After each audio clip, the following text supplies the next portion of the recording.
একটা বাংলা মজা ঠেক নিয়ে বসতাম অনেক বেশি ভালো হতো। বলি বাবু ও বাবুরা মাথা ধরে জোয়ার করে না দিয়ে কিছু বিপ্লবীদের পুতুল প্রেমী জানবো, বাড়ির লোকেরা অনেক খুশি হবে। আসুন আসুন আসুন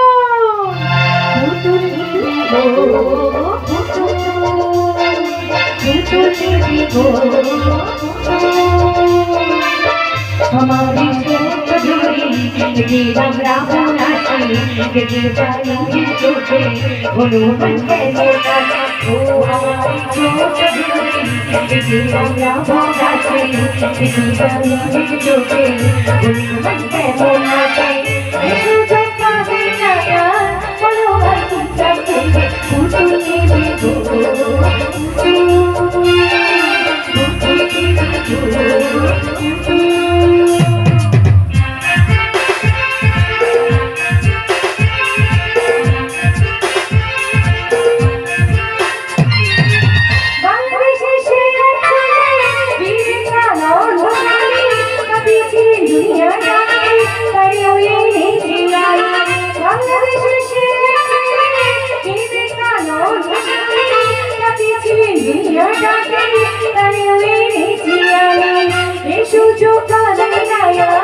মাথা গরম হয়ে গেল বলতাম ভাই আমার মাথা আমার পাগল হয়ে যায়। পাগল কেন পাগল হয়? আমাকে বল, আমাকে বল।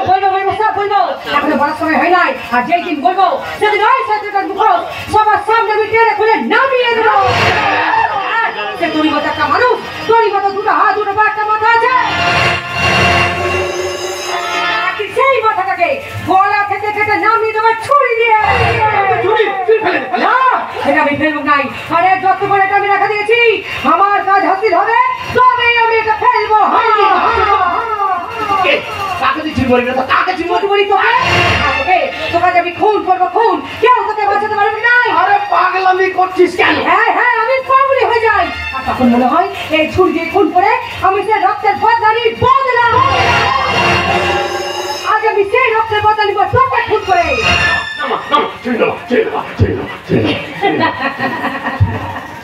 তুই কি তোরে বাবা বলি হে বাবা তুই কি পুরুষ মানুষ আছিস বটে? অবশ্য পুরুষ। পুরুষ মানুষের তো ভয় করলে চলে না বাবা। চুরি ধরেছিস, ভয় পাবো না? আরে বাবু না, আমার কাছে তোর কোনো ভয় নাই। তোকে কি আমি মারতে পারি? তোকে আমি কত ভালোবাসি, কত আদর করি, কত যত্ন করি। তুই আমাকে যা বলিস আমি তো সেই কথা তোকে কাজ করি বাবু। এত ভালো লাগে তাই বুঝি আমি তোর কাছে যা চাই তুই আমাকে তাই দিস বাবু। আরে তোকে দেবো না তো কাকে দেবো বলো রাধা? তুই যে আমাকে বল আর থামলে কেন বল না। টাকার ভাঙিতে ধর, তারপর বলবো আমি তোমাকে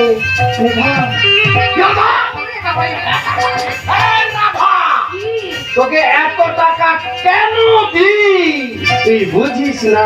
বুঝি বাবু বুঝি, বুঝি। এই টাকার বিনিময়ে তুই আমাকে যা করতে বলবি আমি সব করবো। তবে নজর সামলে বাবু, আমার এই ভরা জৈবনের দিকে হাত বাড়াস নাই। হাত মেয়েরা পুরুষের চোখ দেখলে বুঝতে পারে সে কি চায়। তবে তোর এই নোংরা চোখের নজর আমার দিকে লাগাস নাই, ধান্দা মিলবে না। এক বছর তোর সঙ্গে আলাপ, তোকে কত টাকা দিয়েছি বলতো? যখন তখন তো কিছু দিবি নাকি? আমি আবার কি দেবো? বাবা তোকে দেখে মন করে, তোকে দেখে মন করে,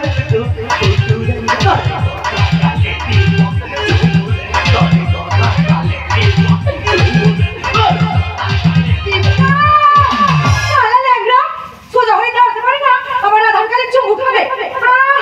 বুড়া রাস্তা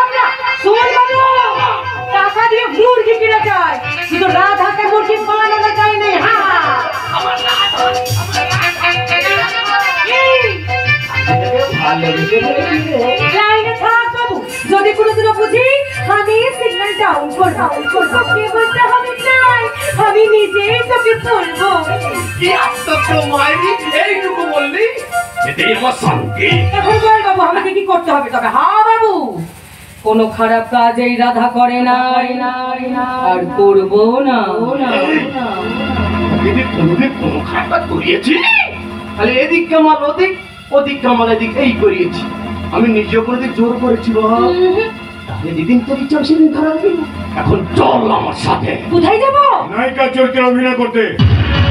নায়িকা চরিত্রে অভিনয়? কি বলছিস বাবু? হ্যাঁ ঠিকই বলছি, প্রচুর টাকা পাবে, শুধু আমাদের কথা মতো অভিনয় করতে হবে। অভিনয় করতে হবে? কি বলছিস? আরে আমি বলছি শোন, আমার ভাগ্নে হচ্ছে হিরো আর তুই হবি হিরোইন। Golden chance. আরে বাবা কি করতে হবে সেটা তো পরিষ্কার করে বল। আমি পরিষ্কার করে বলছি। তুই আবার কে বটে? ওই যে মামা, আমি ওনার ভাগ্নে।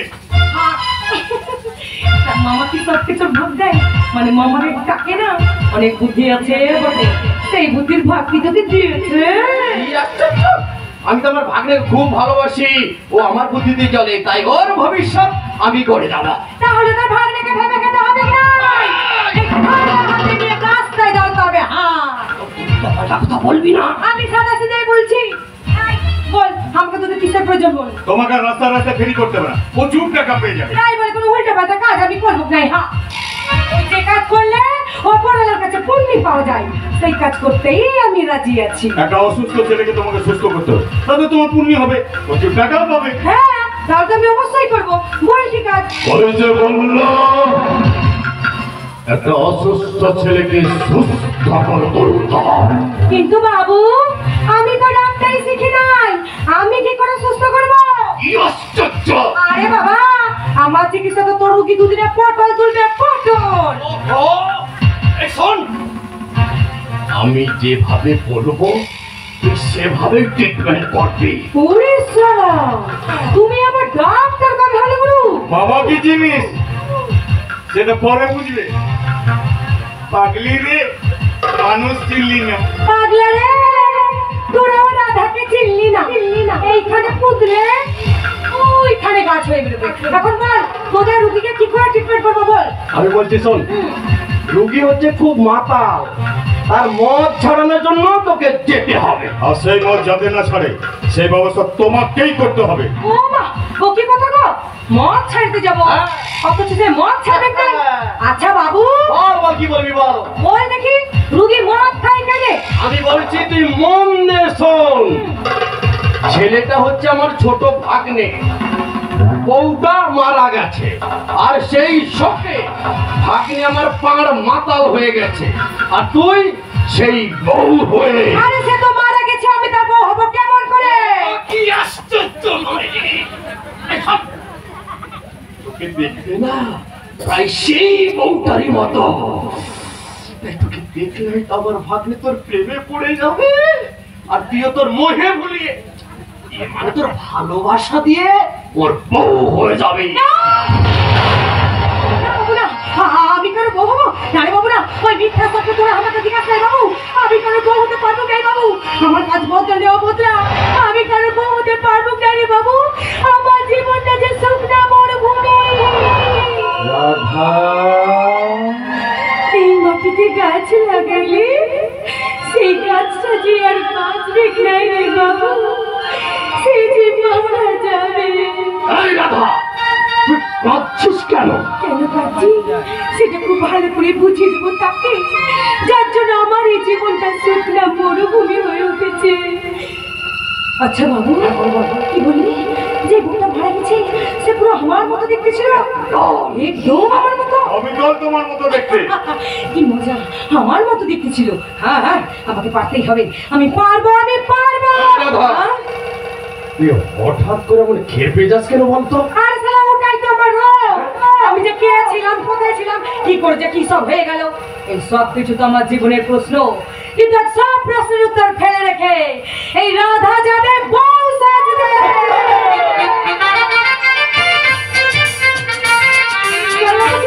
আমাকে তুমি গাড়ি নিয়ে চল, বউ সাজবো, বউ সাজবো, বউ সাজে অভিনয় করবো, স্বামী স্ত্রীর অভিনয় করে মোটা টাকা ইনকাম করবো, টাকা। চল বাবু চল। তাহলে চলো আজ এক্ষুনি তুমি হবে আমার ভাইয়ের নকল বউ। আর আসল ঠিকটা বুঝি তোর খেতে ইচ্ছে করছে বাবু। বাবু চল চল, কাল হোলি, এই নকল বউ শ্বশুর বাড়ি গিয়ে খেলবে